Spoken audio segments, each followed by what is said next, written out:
Part 2. You will hear a town councillor reporting on the local transport network and a recreation facility. First, you have some time to look at questions 11 to 14.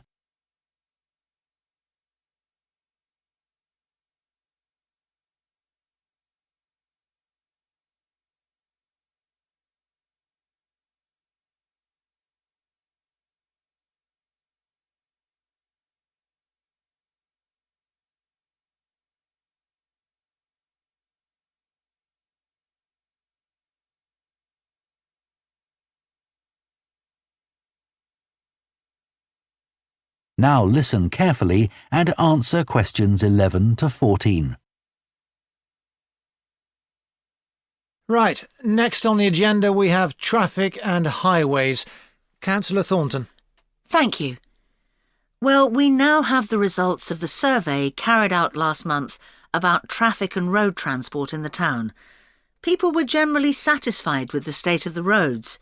There were 1 or 2 complaints about potholes, which will be addressed, but a significant number of people complained about the increasing number of heavy vehicles using our local roads to avoid traffic elsewhere.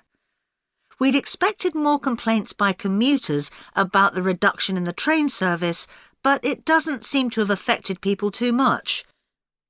The cycle path that runs alongside the river is very well used by both cyclists and pedestrians since the surface was improved last year, but overtaking can be a problem, so we're going to add a bit on the side to make it wider. At some stage, we'd like to extend the path so that it goes all the way through the town, but that won't be happening in the immediate future. The plans to have a pedestrian crossing next to the post office have unfortunately had to be put on hold for the time being. We'd budgeted for this to be done this financial year, but then there were rumours that the post office was going to move, which would have meant there wasn't really a need for a crossing.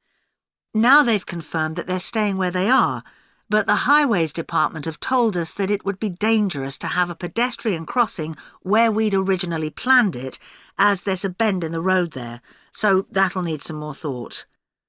On Station Road, near the station and level crossing, drivers can face quite long waits if the level crossing's closed, and we've now got signs up requesting them not to leave their engines running at that time. This means pedestrians waiting on the pavement to cross the railway line don't have to breathe in car fumes.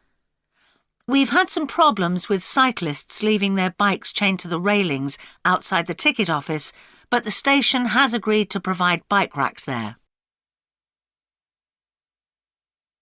Before you hear the rest of the talk, you have some time to look at questions 15 to 20.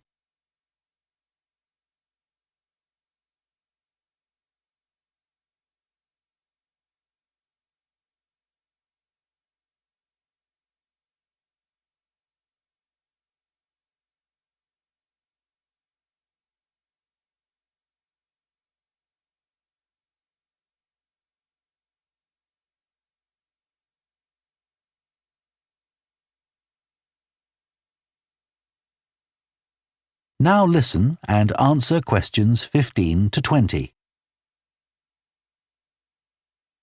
So next on the agenda is proposals for improvements to the recreation ground.